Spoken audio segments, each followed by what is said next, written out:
I am Ultrazilla, and this is the Ultra Z News Weekend Update. The only toy news not for reviews, but for all of yous. Not a big Ultra Z news. A couple of scragglers from last week's deluge of San Diego, and then just a few little news notes. Nothing super major, and usually there isn't following San Diego Comic-Con. I would guess we're gonna have a little bit of a lull in the coming weeks, but then we'll probably ramp up again as the fall comes, as it usually does. Just who knows? It could be a deluge this week. I was honestly thinking maybe we'll skip this week, right? But I feel like there's just enough where let's talk about it just in case we do get a lot of news in the coming weeks, because that would happen, right?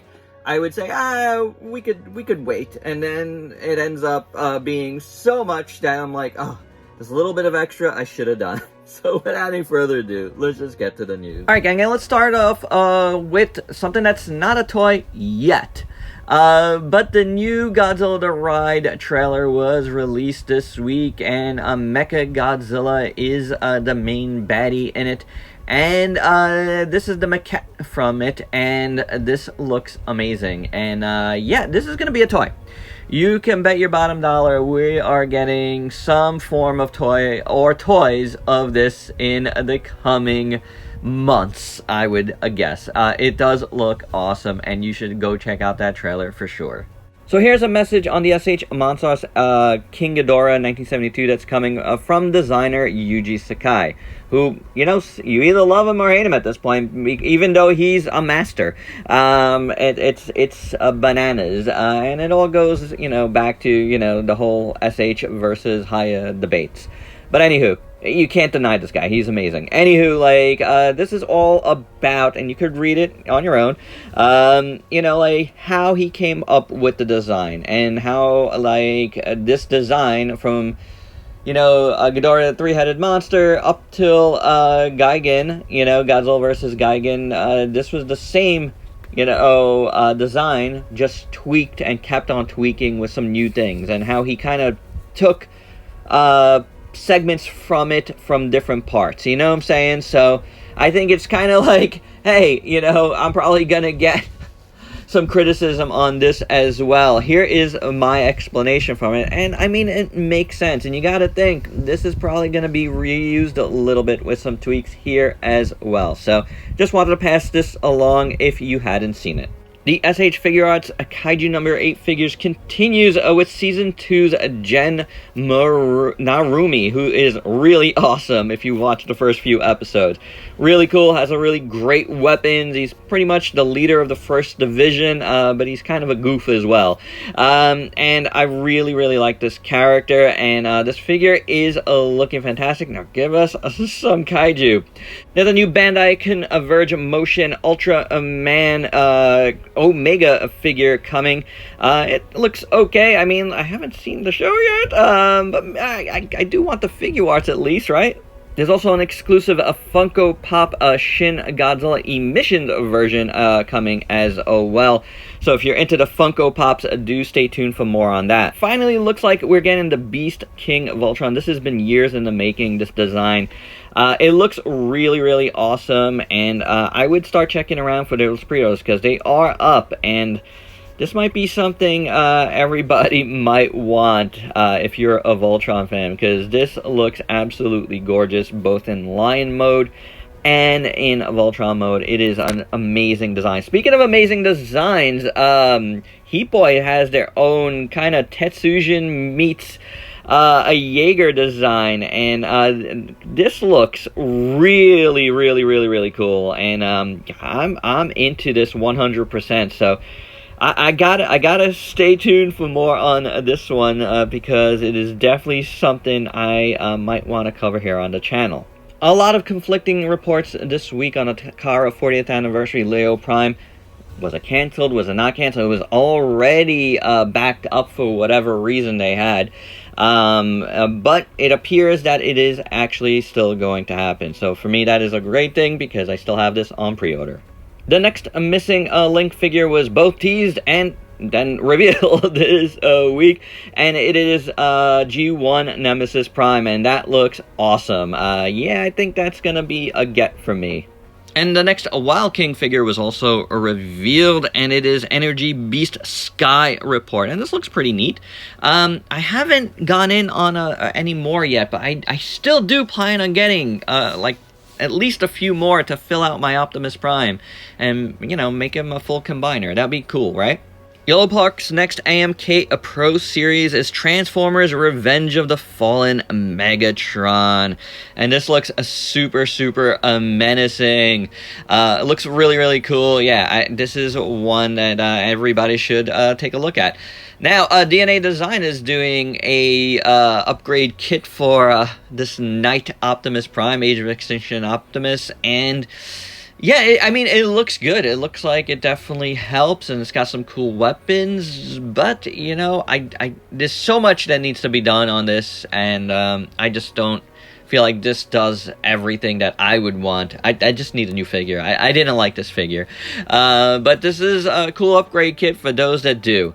The next Adamas figure we all know is going to be Predator King, and here are the full pics, and I think, you know, it's about to go up for pre-order. It looks amazing. It's going to be really expensive. This is a collab with Flame Toys, basically like an offshoot of like what Flame Toys already does, just under Takara's T-Spark initiative. One of those ACGHK reveals last week that I just missed before I finished off my coverage was the Unix Square Grimlock. This is their combat line. There's also a Starscream along with it, which looks cool, and a Megatron. We had previously seen the Optimus, which is amongst these picks as well, but that Grimlock is super interesting. I don't know. It's definitely different.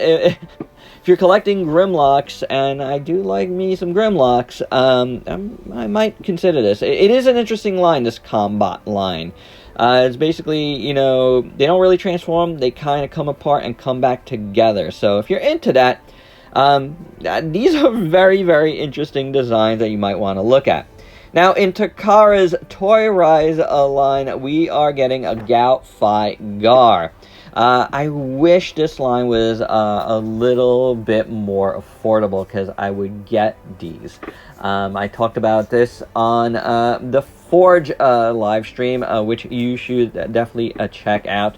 It was a good convo, and this is one of the things we talked about. Astrobots revealed a new subline called Astrobotics, which reimagines iconic comic characters from their own comic, and this is pretty cool. I mean, these look good. I've liked Astrobots in the past, and I wouldn't mind getting a few more of them, and these two in particular really do look awesome. You could check out pre-orders up right now. I saw them on BBTS, but I'm sure they're up elsewhere as well. So yeah, nice stuff for sure. And speaking of things I missed last week, how about the NECA Savini Jason from the Friday the 13th game. This is a pretty cool looking for sure. This was definitely under the radar. It was on like Bloody Disgusting, and then like, you know, NECA didn't even hype this, so very odd, but you know, we do get by with a little help from our friends. Wink wink, thank you. How about the first ever 1/12 scale John Carter figure coming from Icon Collectibles and the Frazetta Girls? Comes with this, his little creature friend. I don't know the creature friend, but the creature friend looks cool. Yeah, looks pretty good, but I'm not sure about this line. We'll talk about that in a coming Vlogzilla, actually, for sure. Playmates is bringing the last Ronin to regular retail. It was previously an exclusive, but he's not alone. We're getting a Raph figure as well. And then we're getting some more black and white turtles that were revealed at SCCC, apparently. Like to Walmart, so I'm not sure if these are up currently, but you could definitely check them out. I'm not getting them. Sometimes I'm just not like into the way they do some of these, but you know, hey, if you are, cool. There's a third party Hulk coming out. This is Gladiator Hulk, and this looks awesome. I know you could get this one at 5K Toys. Pre-orders are up right now, and it looks really, really, really gorgeous. I mean, probably one of the best we've seen. Also, from a Dassin model, we've reviewed some of their figures before. We're getting a Captain Planet. This is also a third party. Yeah, I mean, like, kind of a character that needed a figure, in my opinion. And Dassin model has done some decent stuff. So, you know, again, 5K Toys has the pre-orders up, and you might want to pick this up if you like Captain Planet. Hey, go ahead and save the planet with this particular figure. How about something fun here? A lot of Turtles crossover. How about a crossover with Hello Kitty for McDonald's? That's right, starting August 12th, or is it 14th? In August, you will be able to get Hello Kitty X TMNT in your McDonald's Happy Meals. And last but not least, what is Hasbro cooking? They showed this graphic to end off San Diego coverage last week, and they are doing Tron and Tron Legacy figures. Excuse me? Is that a thing that's happening here, or are they doing a crossover with another one of their lines? Either way, I'm gonna be interested because I love Tron. And there you go, guys. That is the Ultra Z news. Hope you dug it. I mean, it was, you know, we talked a lot more than I thought we were gonna talk. Sometimes that happens. You guys let me know down below your thoughts on any of these. And if you're new to the channel, why don't you go ahead and sub yourself for daily content and let me help you diversify your collection. Till next time, peace out, peeps.